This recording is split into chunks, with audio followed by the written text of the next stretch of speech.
إن الحمد لله نحمده ونستعينه ونستغفره ونؤمن به ونتوكل عليه ونعوذ بالله من شرور أنفسنا ومن سيئات أعمالنا. من يهده الله فلا مضل له ومن يضلله فلا هادي له، وأشهد أن لا إله إلا الله وحده لا شريك له، وأشهد أن سيدنا ونبينا ومولانا وحبيبنا محمد صلى الله عليه وعلى آله وصحبه وسلم. أما بعد، فإن خير الحديث كتاب الله، وخير الهدي هدي محمد صلى الله عليه وسلم، وشر الأمور محدثاتها، وكل محدثة بدعة، وكل بدعة ضلالة، وكل ضلالة في النار. قال الله سبحانه وتعالى في كلامه المجيد: أعوذ بالله من الشيطان الرجيم، بسم الله الرحمن الرحيم. قال: والقرآن المجيد بل عجبوا أن جاءهم منذر منهم فقال الكافرون هذا شيء عجيب أإذا متنا وكنا ترابا ذلك رجع بعيد قد علمنا ما تنقص الأرض منهم وعندنا كتاب حفيظ بل كذبوا بالحق لما جاءهم فهم في أمر مريج أفلم ينظروا إلى السماء فوقهم كيف بنيناها وزيناها وما لها من فروج والأرض مددناها وألقينا فيها رواسي وأنبتنا فيها من كل زوج بهيج تبصرة وذكرى لكل عبد منيب ونزلنا من السماء ماء مباركا فأنبتنا به جنات وحب الحصيد والنخل باسقات لها طلع نضيد رزقا للعباد وأحيينا به بلدة ميتا كذلك الخروج كذبت قبلهم قوم نوح وأصحاب الرس وثمود وعاد وفرعون وإخوان لوط وأصحاب الأيكة وقوم تبع كل كذب الرسل فحق وعيد أفعينا بالخلق الأول بل هم في لبس من خلق جديد. وقال الله تبارك وتعالى في كلامه المجيد: أعوذ بالله من الشيطان الرجيم، بسم الله الرحمن الرحيم. وأذن في الناس بالحج يأتوك رجالا وعلى كل ضامر يأتين من كل فج عميق. وقال الله سبحانه وتعالى: ولله على الناس حج البيت من استطاع إليه سبيلا. وقال الله سبحانه وتعالى: وأتموا الحج والعمرة لله فإن أحصرتم فما استيسر من الهدي. وقال النبي صلى الله عليه وسلم: من حج لله فلم يرفث ولم يفسق رجع كيوم ولدته أمه أو كما قال عليه أفضل الصلاة وأتم التسليم. محترم حاضرین جمعہ، ہر قسم کی تعریف، توصیف، کبریائی، بڑائی اور بزرگی اللہ جل شانہ کے لیے لائق و زیبا اور سزاوار ہے۔ درود و سلام ہو اللہ کے تمام انبیاء کرام علیہم الصلاۃ والسلام پر، خصوصاً ہمارے اور آپ کے آخری نبی تاجدار مدینہ احمد مجتبیٰ محمد مصطفیٰ سیدنا و مولانا رسول اللہ صلی اللہ علیہ وسلم پر۔ محترم حاضرین جمعہ، خطبہ مسنونہ کے بعد میں جن آیات کی میں نے آپ کے سامنے تلاوت کی ہے، ان آیات میں اللہ رب العالمین نے فریضہ حج کا ذکر کیا ہے، اور یہ فریضہ اسلام کا ایک رکن ہے جس کے بارے میں گزشتہ جمعہ میں ہم نے آپ سے بتایا تھا۔ آج بغیر کسی تاخیر کے ہماری یہ کوشش ہوگی کہ آپ کو بتایا جائے، سکھایا جائے کہ اللہ رب العالمین کے لیے حج کیسے کیا جاتا ہے، اس کی کیفیت کیا ہے، اس کی شکل، ہیئت اور صورت کیا ہے۔ آپ کو معلوم ہے نماز کیسے ادا کرتے ہیں، ظہر کیسے ادا ہوتی ہے، عصر کیسے ادا ہوتی ہے، مغرب و عشاء اور فجر کیسے ادا کی جاتی ہے۔ آپ کو ان عبادات کی کیفیت، چونکہ آپ انہیں دن و رات میں ادا کرتے رہتے ہیں، اس لیے ان کی کیفیت بڑی آسانی کے ساتھ میں یاد ہے۔ لیکن حج اور عمرہ ایسی عبادت ہے جو یا تو زندگی میں انسان ایک مرتبہ کرتا ہے، یا اگر اللہ رب العالمین نے انسان کو زیادہ ہی مال دیا ہے تو انسان ایک سے زیادہ مرتبہ اسے ادا کرتا ہے۔ اس لیے اس کا جاننا بہت سارے لوگوں کے لیے ضروری ہے، جو کر رہے ہیں ان کے لیے تو ضروری ہے ہی، البتہ جو نہیں کر رہے ہیں کم سے کم اللہ رب العالمین کا دین سیکھنے کے لیے انہیں اس فریضہ حج کے بارے میں، عمرے کے بارے میں سیکھنا اور جاننا انتہائی ضروری ہے، مبادا کہ اللہ رب العالمین انہیں زندگی میں آنے والے ایام میں اس فریضے کو ادا کرنے کی توفیق عطا فرمائے۔ بلکہ ہماری اللہ سے یہ دعا ہے، یہ امید ہے کہ اللہ رب العالمین مجلس میں موجود تمام حاضرین کو اور جہاں تک ہماری آواز پہنچ رہی ہے ہماری ان ماؤں اور بہنوں کو اللہ رب العالمین حج کی توفیق عطا فرمائے، اللہ رب العالمین عمرے کی توفیق عطا فرمائے، اور اللہ رب العالمین ہمیں اپنے گھر میں بلا کر مکہ یا مدینہ میں شہادت کی موت نصیب فرمائے، آمین یا رب العالمین۔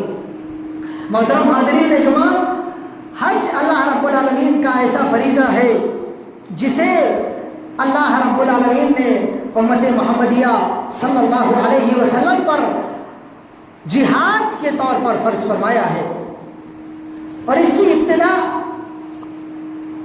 جو بھی بندہ اللہ کے لیے حج کرنا چاہتا ہے اسے اس طور پر کرنی چاہیے کہ اگر بندے کے اوپر کوئی قرض ہے، کوئی دین ہے، تو اسے اس قرض کو، اس دین کو ادا کر دینے کی کوشش کرنی چاہیے، چاہے اللہ کے بندوں کا قرض ہو چاہے اللہ رب العالمین کا قرض ہو، دونوں ہی قسم کے قرض کو بندے کو ادا کرنے کی کوشش کرنی چاہیے۔ جیسے اگر انسان پر نظر کے روزے ہیں یا رمضان المبارک کے روزے چھوٹے ہوئے ہیں، یا بندے پر زکوٰۃ ہے جسے کئی سالوں سے اس نے ادا نہیں کیا ہے، تو اس کو چاہیے کہ وہ اپنی زکوٰۃ ادا کر دے، یا اپنا جو روزہ نظر کا یا رمضان کا چھوٹا ہوا ہے اسے پورا کر لے، اور ایسے ہی اگر اللہ رب العالمین کے بندوں کا قرض اس پر ہے تو چاہیے کہ اس قرضے کو ادا کر دے۔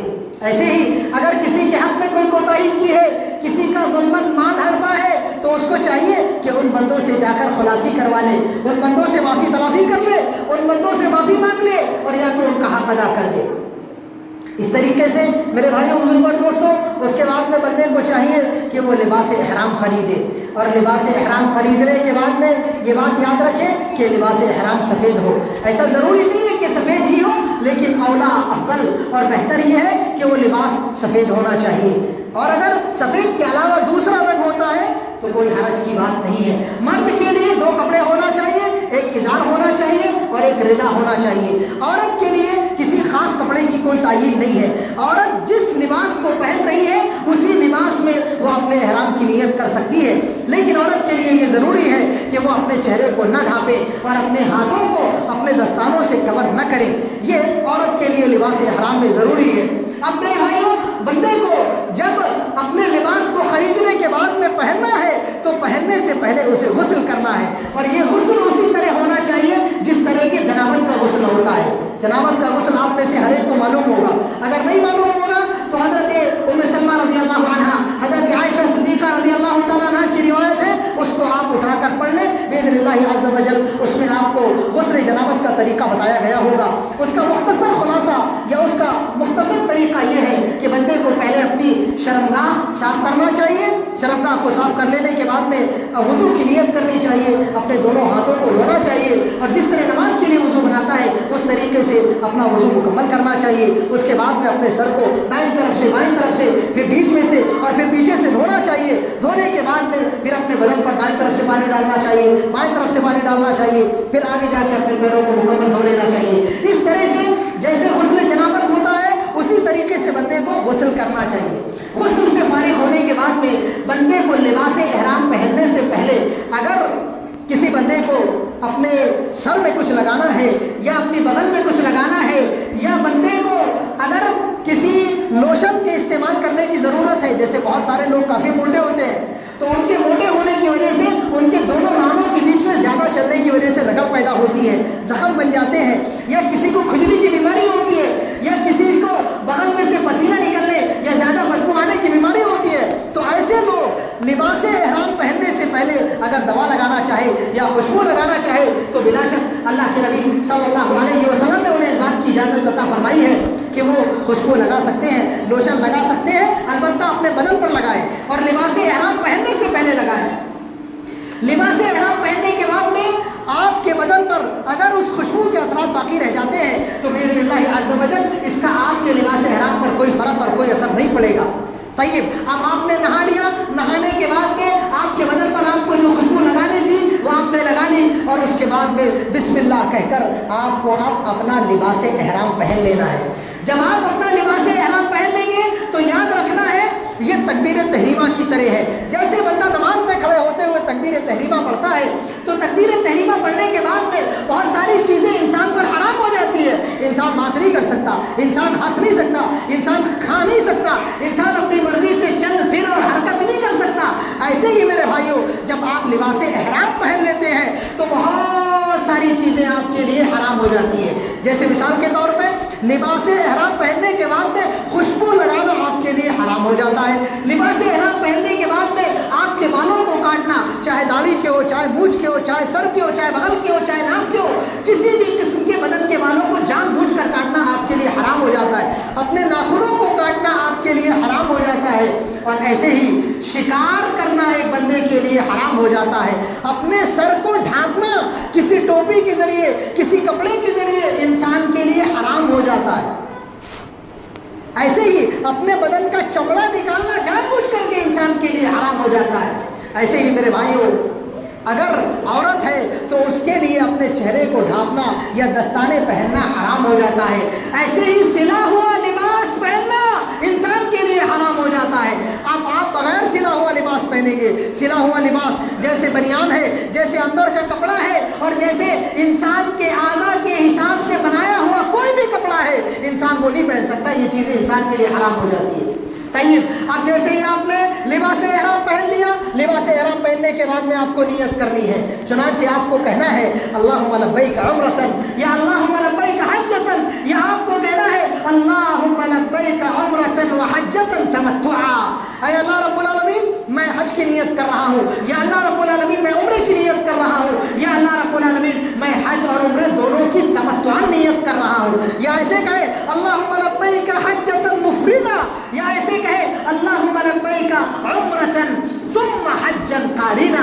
ایسے آپ اللہ رب العالمین کے لیے نیت کریں۔ نیت کر لینے کے بعد میں پھر آپ کو تلبیہ پڑھنا شروع کرنا ہے۔ تلبیہ کیسے پڑھیں گے؟ لبیک اللہم لبیک لبیک لا شریک لک لبیک ان الحمد والنعمۃ لک والملک لا شریک لک لبیک اللہم لبیک لبیک لا شریک لک لبیک ان الحمد والنعمۃ لک والملک لا شریک لک۔ یہ الفاظ جتنے ملبیان ہیں، جتنے معتمرین ہیں، جتنے حجاج بیت اللہ الحرام ہیں، ان کو یہ الفاظ یاد ہونے چاہیے۔ اور یہ تلبیہ پڑھتے ہوئے آپ کو اپنی سواری پر سوار ہو جانا ہے۔ اور میرے بھائیوں جب تک کہ آپ اللہ کے گھر کو نہ دیکھ لیں تب تک کہ آپ کو یہ تلبیہ جاری رکھنا ہے۔ طیب، آپ نے لباس احرام پہن لیا، آپ نے محظورات احرام سے اپنے آپ کو بچا لیا، اب آپ تلبیہ پکارتے ہوئے اللہ کے گھر کی طرف جا رہے ہیں۔ تصور کیجئے جیسے جناب رسول اللہ صلی اللہ علیہ وسلم نے عمرہ کیا، حج کیا، آج انشاءاللہ والعزیز باذن اللہ آپ بھی حج عمرہ کریں۔ آپ جا رہے ہیں تلبیہ پڑھتے ہوئے، اس دوران میرے بھائیوں آپ جب جب تلبیہ پڑھیں گے اللہ کے نبی صلی اللہ علیہ وسلم فرماتے ہیں ما لبى ملبی الا ويلبي بتلبیته كل شجر وكل حجر وكل مدر۔ ایک ملبی جب بھی تلبیہ کہتا ہے، لبیک اللہم لبیک کہتا ہے، تو روئے زمین کی وہ تمام اشیاء جو اس کے دائیں جانب ہے، جو بائیں جانب ہے، جو سامنے ہے اور جو پیچھے ہے، یہاں تک کہ زمین ختم ہو جائے، وہ ساری کی ساری اشیاء اس کے تلبیہ پکارنے کی وجہ سے تلبیہ پکارتی ہے۔ اور وہ ساری کی ساری اشیاء بروز قیامت اللہ رب العالمین کے یہاں اس کے حج کرنے والے اور عمرہ کرنے والے ہونے کی گواہی دے گی۔ آپ کو مکہ کے اندر جا کے سیلفی لگا کے سارے لوگوں کو دکھانے کی ضرورت نہیں ہے کہ میں ابھی مکہ میں ہوں اور میں عمرہ کر رہا ہوں، میں حج کر رہا ہوں، وہاں جا کے ویڈیو کال کر کے اپنا حج عمرہ برباد کرنے کی ضرورت نہیں ہے۔ آپ نے جیسے ہی تلبیہ کہا، آپ کے تلبیہ کہنے سے روئے زمین کی تمام اشیاء اللہ کی مدد سے آپ کے لیے گواہ بن گئی کہ آپ نے حج کیا ہے، آپ نے عمرہ کیا ہے، آپ نے حضرت ابراہیم علیہ السلام کی ندا وَأَذِّن فِي النَّاسِ بِالْحَجِّ يَأْتُوكَ رِجَالًا کا جواب دیا ہے۔ اس لیے میرے بھائیوں آپ تلبیہ پکارتے ہوئے جائے اور ساتھ میں جو بھی آپ کو مانگنی ہے دعا، سفر کی دعا پڑھ لیجئے۔ سفر کی دعا کے ساتھ میں آپ سفر میں ہیں، آپ ایک مقدس سفر میں ہیں، اس مقدس سفر میں آپ اللہ سے جو بھی دعا کریں گے اللہ آپ کی دعا قبول کرے گا۔ آپ مانگتے جائیں دنیا و آخرت کی جو بھی بھلائی آپ کو چاہیے۔ طیب، آپ جاتے جاتے جاتے اللہ کی فضل سے آپ مکۃ المکرمہ میں پہنچ گئے۔ اب میرے بھائیوں جیسے ہی آپ مسجد حرام کے اندر انٹر ہوں گے تو سب سے سے پہلے آپ دایاں پیر رکھ کے اندر داخل ہوں، جیسے دیگر مساجد کے اندر داخل ہونے کی دعا پڑھتے ہیں، بسم اللہ والصلاۃ والسلام علی رسول اللہ اللہم افتح لی ابواب رحمتک، ایسے ہی آپ دایاں پیر رکھ کے داخل ہوں اور دعا پڑھیں۔ دعا پڑھنے کے بعد میں جیسے ہی کعبۃ اللہ پر آپ کی نظر پڑے آپ کہیں اللہم انت السلام ومنک السلام فحینا ربنا بالسلام۔ حضرت عمر ابن خطاب رضی اللہ تعالیٰ عنہ وارضا ان کلمات کو ادا کرتے اور اس کے بعد میں اللہ سے دعا مانگتے۔ حضرت عبداللہ ابن عباس رضی اللہ عنہ کہتے کہ اللہ کا بندہ جب ان کلمات کو کعبۃ اللہ شریف کو دیکھ کر پڑھتا ہے اور اس کے بعد میں اللہ سے دعا مانگتا ہے تو اللہ رب العالمین اس کی دعا کو رد نہیں کرتا۔ اور میرے بھائیوں وہ کتنا عجیب و غریب اور کتنا جذباتی منظر ہوتا ہے کہ جب ایک بندہ اللہ کے گھر کو اپنے نگاہوں کے سامنے دیکھتا ہے، انسان کی آنکھیں بہ پڑتی ہے، انسان کے ایمان کو ایسی ترتازگی ملتی ہے کہ انسان اپنے جذبات پہ قابو نہیں پا پاتا۔ اللہ کے گھر کی ہیبت، عظمت و جلالت انسان پہ طاری ہو جاتی ہے۔ اس کے بعد میں میرے بھائیوں آپ کعبۃ اللہ شریف کے اندر انٹر ہونے کے بعد میں سب سے پہلے آپ طواف کرنا شروع کریں گے، لیکن دیکھیں طواف کے لیے آپ کو یہ بات یاد رکھنی ہے کہ یہ طواف قدوم ہے۔ طواف کی 3 قسمیں ہیں، طواف افاضہ ہے، طواف قدوم ہے اور طواف زیارہ ہے۔ تو یہ جو طواف قدوم ہے، اس طواف قدوم کو کرنے کے لیے آپ کے لباس احرام کی کیفیت یہ ہونی چاہیے کہ پہلے آپ کو اتباع کرنا ہے۔ یہ اتباع کیا ہوتا ہے؟ اتباع اس طرح سے ہوتا ہے کہ آپ کو چادر لینی ہے اور چادر لے کے اپنے دائیں کندھے کے نیچے سے ڈالنی ہے بائیں کندھے کے اوپر، آپ کا یہ کندھا خالی ہونا چاہیے۔ چنانچہ آپ اس طرح سے چادر لے کے اپنے دائیں کندھے کو خالی رکھیں، بائیں کندھے کو ڈھکا ہوا رکھیں اور اس کے بعد میں آپ سیدھے حجر اسود کے پاس میں آئے۔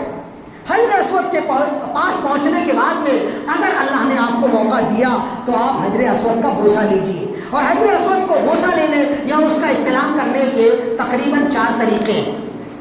پہلا طریقہ یہ ہے کہ آپ سیدھے جا کر اس کا بوسہ لیں اپنے ہونٹوں سے، یہ ایک طریقہ ہے۔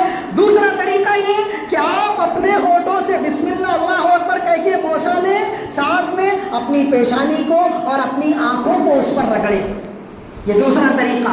تیسرا طریقہ میرے بھائیوں یہ ہے کہ اگر آپ کو اتنا موقع نہیں مل پا رہا ہے، آپ کے ہاتھ میں کوئی چیز ہے، آپ نے اس چیز سے حجر اسود کو چھوا اور اس کے بعد میں اس کو بوسہ لیا بسم اللہ اللہ اکبر کہہ کے، یہ تیسرا طریقہ۔ اور چوتھا طریقہ آپ اتنے دور ہیں کہ آپ حجر اسود کو چھو نہیں سکتے، تب ایسی صورت میں دور سے ہاتھ کا اشارہ کرنا ہے بسم اللہ اللہ اکبر ایسے، اور جب دور سے آپ ہاتھ کا اشارہ کریں گے تو اپنے ہاتھوں کو بوسہ نہیں دینا، بس بسم اللہ اللہ اکبر۔ اور جب آپ طواف کرنا شروع کریں گے تو حجر اسود آپ کے اس طرف ہونا چاہیے، لیفٹ ہاتھ کی طرف۔ کس طرف ہونا چاہیے؟ لیفٹ ہاتھ کی طرف۔ اب آپ نے حجر اسود کو لیفٹ ہاتھ کی طرف رکھا، اشارہ کیا بسم اللہ اللہ اکبر، اس کے بعد میں اپنے چکر لگانا شروع کیا۔ 7 چکر آپ کو لگانے ہیں۔ کتنے چکر لگانے ہیں؟ 7 چکر۔ بسم اللہ اللہ اکبر کہہ کے طواف شروع کیا۔ اب آپ میرے بھائیوں دوران طواف میں قرآن پڑھ سکتے ہیں، لوگوں کو تبلیغ کر سکتے ہیں، کسی کو اگر غلط کام کرتے ہوئے دیکھ رہے ہیں، یا اگر ایسے ہی میرے بھائیوں آپ اللہ سے دعا مانگنا چاہیں تو اللہ سے دعا مانگ سکتے ہیں، جو بھی دعائیں آپ کو چاہیے دنیا اور آخرت کی۔ اگر آپ کو دعائیں یاد نہیں ہیں تو آپ ایک کتاب اپنے ساتھ میں لے کے جائیے۔ کون سی کتاب؟ کتاب الدعا ہو گئی، حصن المسلم ہو گئی، ایسی اور بھی بہت ساری کتابوں کی دعائیں ہیں۔ الاذکار للنووی ہے، امام نووی رحمہ اللہ کی کتاب ہے، لے کے جائیں، اس کو ساتھ میں کھول کے پڑھتے رہیں، جو دعا آپ کو چاہیے وہ دعا مانگتے رہے، یہاں پہ آپ کی دعائیں قبول ہوتی ہیں۔ پہلا چکر آپ نے لگانا شروع کیا، آپ میرے بھائیوں چکر لگاتے لگاتے لگاتے آپ آئے رکن یمانی کے پاس میں۔ اب رکن یمانی سے لے کر کے حجر اسود کے بیچ میں جو ایک کونا بچا ہے، اس کونے پر پہنچ کر آپ کو کیا کرنا ہے؟ ربنا آتنا فی الدنیا حسنہ وفی الآخرۃ حسنہ وقنا عذاب النار پڑھنا ہے۔ یہاں اتنا مکمل کرنے کے بعد میں آپ کا ایک چکر مکمل ہو جائے گا۔ اب آپ پھر سے حجر اسود کے پاس میں پہنچ گئے۔ جیسے آپ حجر اسود کے پاس میں پہنچیں گے آپ کا ایک چکر مکمل ہو گیا۔ دوسرا چکر شروع کرنے کے لیے اللہ اکبر، پہلے چکر میں بسم اللہ اللہ اکبر اور بقیہ 6 چکروں کے اندر صرف اللہ اکبر۔ اس طرح سے پھر میرے بھائیوں آپ 1 2 3 4 5 6 7 چکر آپ مکمل کریں۔ جیسے آپ کے 7 چکر مکمل ہو جائے مقام ابراہیم کے پیچھے آئے اور مقام ابراہیم کے پیچھے آ کر کے 2 رکعت نماز پڑھیں۔ پہلی رکعت کے اندر قل یا ایھا الکافرون پڑھے، دوسری رکعت میں قل اللہ احد پڑھے. 2 رکعتیں مکمل کرنے کے بعد میں اب آپ مائے زمزم کے پاس میں چاہیے اور وہاں پہ جا کے زمزم کا پانی پیجیے، اپنے چہرے پہ ڈالیے، اپنے سر پہ ڈالیے اور زمزم کے پانی سے اپنے آپ کو سیراب کیجیے. زمزم کے پانی سے اپنے آپ کو سیراب کرنے کے بعد میں اب آپ کو جانا ہے صفا اور مروہ کی طرف. صفا اور مروہ کی طرف جاتے ہی پہلے آپ کو صفا سے شروع کرنا ہے. صفا کی پہاڑی پر کھڑے ہونا ہے، کعبۃ اللہ کو اپنے سامنے رکھنا ہے اور اس کے بعد میں میرے بھائیوں وہاں پر کھڑے ہو کر ہاتھ اٹھا کے دعا کرنی ہے. کیا پڑھنا ہے؟ پہلے پڑھنا لا الہ الا اللہ وحدہ لا شریک لہ لہ الملک ولہ الحمد وهو على كل شيء قدیر. لا الہ الا اللہ وحدہ انجز وعدہ ونصر عبدہ وأعز جندہ وهزم الاحزاب وحدہ. اس کے بعد میں دعا کرنی جو آپ کو مانگنا ہے مانگیے، دنیا آخرت کی بھلائی مانگیے. اس کے بعد جب آپ مان چکے پھر پڑھنا لا الہ الا اللہ وحدہ لا شریک لہ لہ الملک ولہ الحمد وهو على كل شيء قدیر. لا الہ الا اللہ وحدہ انجز وعدہ ونصر عبدہ وأعز جندہ وهزم الاحزاب وحدہ. پھر دعا کرنا، پھر دعا سے فارغ ہونے کے بعد میں پھر اس کے بعد میں یہی کلمات کو دہرانا. اس طرح سے جب 3 مرتبہ یہ کلمات آپ کو دہرا دینے ہیں تو اب آپ کو اپنے ہاتھ نیچے کر لینے ہیں اور اس کے بعد میں کہنا ہے ابدأ بما بدأ اللہ عز وجل به ان الصفا والمروة من شعائر اللہ. اور اس کے بعد میں صفا سے آپ کو چلنا شروع کرنا ہے کہاں کی طرف؟ مروہ کی طرف. صفا پہاڑی ہے، صفا پہاڑی سے مروہ پہاڑی کی طرف جانا ہے. میرے بھائیوں پہاڑی سے اترتے اترتے جب نیچے کی طرف میں انسان آتا ہے تو وہاں پہ 2 نشان ہرے لگے ہوئے، ایک ہرا نشان یہاں دوسرا ہرا نشان. تو دونوں ہرے نشانوں کے بیچ میں انسان کو تیز دوڑنا ہے. مردوں کو تیز دوڑنا ہے، عورتوں کو تیز دوڑنا نہیں ہے. چنانچہ مرد جیسے ہی پہلا ہرا نشان شروع ہو تیز دوڑنا شروع کریں، دوسرے ہرے نشان تک کے دوڑتے ہوئے جائیں. اس کے بعد میں پھر دھیرے ہو جائیں. پھر مروہ کی پہاڑی پہ پہنچے، کعبہ کی طرف رخ کریں اور وہاں پہ کھڑے ہو کر کے پھر دعا پڑھیں، سیم دعا، اور اللہ رب العالمین سے دعا مانگے. دعا مکمل ہونے کے بعد میں پھر میرے بھائیوں صفا کی طرف آئے، پھر مروہ کی طرف. اس طرح سے صفا سے لے کے مروہ تک ایک چکر، پھر مروہ سے لے کر کے صفا تک دوسرا چکر. اس طرح سے آپ کو یہاں پر بھی کتنے چکر مکمل کرنا ہے؟ 7 چکر. جب آپ کے یہ 7 چکر مکمل ہو جائیں گے تو اب آپ کے پاس میں ایک کام بچا. کون سا کام؟ آپ کو یا تو اپنے بالوں کو چھوٹا کروا لینا ہے یا تو آپ کو مکمل منڈن اور چاٹی اور ٹکلا کروا لینا ہے. اگر ٹکلا کرواتے ہیں تو زیادہ افضل ہے، اگر ٹکلا نہیں کرواتے بال چھوٹے چھوٹے کراتے ہیں تو یہ آپ کے لیے جائز ہے. اب آپ نے ٹکلا کروا لیا یا آپ نے بال کٹوا لیے، اس کے بعد میں آپ فری ہو گئے، آزاد ہو گئے. اب آپ اپنا لباس احرام اتار دیجیے. خوشبو لگانا چاہتے ہیں خوشبو لگا لیجیے، نہانا چاہتے ہیں نہا لیجیے. آپ کے پاس میں بیوی ہے، ان سے ملاقات کرنا چاہتے ہیں، جمع کرنا چاہتے ہیں، کر لیجیے. آپ فری ہو گئے. اب اس کے بعد میں آج ذی الحجہ یوم الترویہ کی تاریخ آنے تک کہ آپ فری ہے. جیسے کہ میرے بھائیوں 8ویں ذی الحجہ آتی ہے، 8ویں ذی الحجہ کو یوم الترویہ کے دن سورج طلوع ہونے کے بعد میں آپ کو کہاں جانا ہے؟ سیدھے آپ کو مینا جانا ہے. اور مینا پہنچنے کے بعد میں وہاں پہ آپ کو ظہر کی نماز، عصر کی نماز، مغرب کی نماز، عشاء کی نماز، یہ نمازیں آپ کو قصرن پڑھنی ہے. قصرن پڑھے تو ظہر کی نماز 2 رکعت اپنے وقت پہ پڑھنی ہے. ظہر کی نماز ظہر کے وقت میں، عصر کی نماز عصر کے وقت میں، ظہر کی 2، عصر کی 2، مغرب کی 3 اور عشاء کی 2. یہ نمازیں آپ کو اپنے وقت میں ادا کرنی ہے.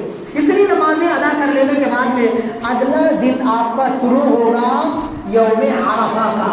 اور یوم عرفہ کے دن میرے بھائیوں جیسے ہی دن طلوع ہو آپ کو فوراً مینا سے نکل جانا ہے عرفات کی طرف. میدان عرفات میں ظہر کی نماز سے پہلے پہنچ جانا ہے. وہاں پر مسجد نمیرہ میں آپ کو جانا ہے. اگر مسجد نمیرہ میں جگہ نہیں مل سکی کوئی مشکل کی بات نہیں ہے، پورا میدان عرفہ ٹھہرنے کی جگہ ہے. میدان عرفہ میں پہنچ جائیے. وہاں پہنچنے کے بعد میں ظہر کی نماز اور عصر کی نماز دونوں نمازوں کو ایک ساتھ میں جمع کر لیجیے.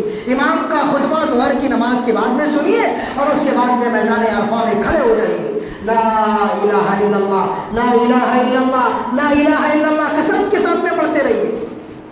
یا ایسے ہی لبیک اللہم لبیک لبیک لبیک لا شریک لک لبیک ان الحمد والنعمت لک والملک لا شریک لک، یہ آپ پڑھتے رہیے. اور آپ ظہر کی نماز سے جو کھڑے رہے، جو دعائیں کرتے رہے، تو میرے بھائیوں سورج کے ڈوب جانے تک کے آپ کو دعا کرتے رہے. قرآن پڑھ سکتے ہیں، ذکر و اذکار کر سکتے ہیں، دعائیں کر سکتے ہیں، لیکن وہاں پہ آرام نہیں کریں۔ بہت سارے لوگ جا کے آواز توڑ گھراٹ کے سو جاتے ہیں، ایسے میں نہیں ہوگا۔ جا کر کے عبادت کرنی ہے، دعا کرنی ہے، اللہ سے دعائیں مانگنی ہے، وہاں کی دعائیں اللہ رد نہیں کرتا۔ اب میرے بھائیوں، آپ کو جیسے ہی سورج ڈوبا میدان عرفات کا، آپ کا حج اللہ کے فضل سے تقریباً آپ نے حج پا لیا۔ سورج ڈوبنے کے بعد میں آپ کو وہاں سے کوچ کرنا ہے، مغرب اور عشاء کی نماز وہاں نہیں پڑھنی میدان عرفات میں، بلکہ وہاں سے آپ کو نکلنا ہے مزدلفہ کی طرف، چلتے ہوئے جانا ہے، گاڑی ہے گاڑی سے جانا ہے، سیدھے مزدلفہ آنا ہے۔ مزدلفہ پہنچنے کے بعد میں وہاں پر آپ کو مغرب اور عشاء دو نمازیں جمع کر کے پڑھنی ہے، مغرب کو 3 پڑھنا ہے اور عشاء کو 2 پڑھنا ہے۔ اس کے بعد میں سونے سے پہلے وہاں پہ آپ کو کنکریاں جمع کرنی ہے، کنکریاں جمع کرنی ہے۔ اب آپ کو آنے والا جو دن ہے اس دن میں کنکریاں مارنی ہے۔ پہلے دن 7 کنکری مارنی ہے، اس کے بعد میں 21 کنکریاں تینوں دن مارنی ہے۔ تو آپ گن لیں، پہلے دن 7 کنکریاں، دوسرے دن 21 کنکریاں، تیسرے دن 21 کنکریاں، اور پھر اس کے بعد میں جو چوتھا دن آ رہا ہے اس دن بھی 21 کنکریاں۔ چوتھا دن آپشنلی ہے، آپ چاہے تو رک سکتے ہیں چاہے تو نہیں رک سکتے، کوئی حرج کی بات نہیں ہے۔ اتنی کنکریاں آپ کو مزدلفہ سے، بوٹل آپ کے پاس میں ہے، کوئی کپڑا آپ کے پاس میں ہے، کوئی تھیلی آپ کے پاس میں ہے، وہ کنکریاں آپ اپنے پاس میں جمع کر لیجیے، کیونکہ ان کنکریوں کا آگے آپ کو کام آنا ہے۔ وہ کنکریاں کتنی بڑی ہونا چاہیے؟ کھجور کی گٹلی کے برابر اگر کنکری ہے، یا کم سے کم چنے کے دانے کے برابر اگر گٹلی ہے تو اتنی بڑی کنکری ہے، وہ آپ اپنے پاس میں جمع کر لیجیے۔ اس کے بعد میں میرے بھائیوں فجر کی نماز ہونے دیجیے۔ فجر کی نماز ہونے کے بعد میں سورج کے طلوع ہونے سے پہلے دن کو اچھا روشن ہونے دیجیے۔ جیسے ہی دن روشن ہو جائے سورج طلوع ہونے سے پہلے اب آپ کو نکلنا ہے مینا کی طرف، اور مینا پہنچنے کے بعد میں جمرہ عقبہ، بڑا جمرہ جس کو بڑا شیطان بولتے، وہاں پہنچنے کے بعد میں بسم اللہ اکبر بول کے 7 کنکریاں مارنی۔ کتنی کنکریاں؟ 7 کنکریاں۔ بسم اللہ اللہ اکبر، بسم اللہ اللہ اکبر، بسم اللہ اللہ اکبر، 7 کنکریاں ماریے۔ 7 کنکریاں مارنے کے بعد میں آپ کا اگر کوئی جانور ہے، آپ ہدی کا جو جانور لے کے گئے ہیں، چاہے بکرا ہو، چاہے گائے ہو، یا بیل ہو، یا ایسے ہی اونٹ ہو، اونٹنی ہو، مینڈا ہو، میڈی ہو، جو آپ کے پاس میں اویلیبل ہے وہ لے کے جانے گئے، اور بسم اللہ بول کے اللہ کے نام پہ کعبۃ اللہ کے لیے ہدیہ اس کو ذبح کرنا۔ یہ قربانی نہیں ہے، یہ کیا ہے؟ یہ ہدیہ، ہدی بولتے ہیں اس کو۔ قربانی حاجی کے اوپر نہیں ہے، حاجی کے اوپر ہدی ہے، اور گھر والے جو حج کے لیے نہیں گئے ہیں ان کے لیے قربانی ہے۔ تو اب آپ کو جو ہدی کا جانور ہے اس جانور کو بسم اللہ اللہ اکبر بول کے ذبح کر دینا ہے۔ آپ نے 2 کام کر لیا۔ تیسرا کام آپ کو آنا ہے، اپنے سر کو منڈوا لینا ہے، ٹکلا کروا لینا ہے، یا بال چھوٹے کر لینے ہیں۔ آپ 3 کام اگر کر لیے تو اس کے بعد میں پھر آپ اپنا لباس احرام اتار سکتے ہیں۔ اب آپ لباس احرام اتار دیجئے، خوشبو لگا لیجئے، نارمل کپڑا پہن لیجئے۔ نارمل کپڑا پہن لینے کے بعد میں آپ کو سیدھے جانا ہے مکہ المکرمہ۔ مکہ پہنچنے کے بعد میں آپ کو 2 کام کرنے، ایک طواف کرنا ہے اور دوسرا سعی کرنی ہے۔ یہ کون سا دن ہے؟ 10ویں ذی الحجہ کا دن ہے۔ 10ویں ذی الحجہ کے دن کو آپ کو 5 کام کرنے ہوتے ہیں۔ ایک تو رمی جمار، اور دوسرا قربانی، تیسرا اپنے سروں کے بال کاٹنا، اور چوتھا طواف کرنا، اور 5واں سعی کرنا۔ تو 7 چکر طواف کے لگائیے، پھر 7 چکر سعی کے لگائیے۔ اس طریقے سے 10ویں ذی الحجہ کے 5 کام آپ کے مکمل ہو جائیں گے۔ جب 5 کام آپ کے مکمل ہو جائیں گے تو آپ کا حج تقریباً تحلل ثانی آپ کو حاصل ہو جائے گا۔ اب اس کے بعد میں آپ سے اگر جمع بھی ہو جائے تو کوئی حرج کی بات نہیں ہے، آپ کا حج فاسد نہیں ہوگا۔ آپ وہاں پر طواف کر لیں، صحیح کر لیں۔ طواف اور صحیح سے فارغ ہونے کے بعد میں اب آپ کو وہاں سورج ڈوبنے سے پہلے مینا لوٹ آنا ہے، کیونکہ آپ کو 11ویں رات، 12ویں رات اور 13ویں رات ذی الحجہ کی کہاں پہ گزارنی ہے؟ مینا میں گزارنی ہے۔ لہٰذا میرے بھائیوں 11ویں رات مینا میں گزاریے، اس کے بعد 12ویں رات مینا میں گزاریے۔ اب اگر آپ چاہیں تو 12ویں گزارنے کے بعد میں اپنے گھر کو جا سکتے، لیکن وہ بھی یاد رہے کہ سورج کے ڈوبنے سے پہلے نکل جانا ہے۔ اگر آپ نے سورج ڈوبنے کے بعد میں نکلنے کا سوچا تو آپ کے لیے نکلنا ممنوع ہوگا۔ آپ کو چاہیے کہ اگلی دن 4تھی رات بھی آپ کو مینا کے اندر گزارنی پڑے گی۔ اس طریقے سے اللہ کے فضل سے آپ کا حج مکمل ہو جائے گا اور آپ حاجی بن جائیں گے۔ اللہ رب العالمین ہم سب کو حج کی توفیق عطا فرمائے، اللہ رب العالمین ہم سب کو عمرے کی توفیق عطا فرمائے، اللہ رب العالمین ہم سب کے گناہوں کو معاف فرمائے، جب تک دنیا میں زندہ رکھے ایمان و اسلام پر سلامتی کے ساتھ میں زندہ رکھے، ایمان و اسلام پر سلامتی کے ساتھ میں ہمارا خاتمہ فرمائے، آمین۔ وآخر دعوانا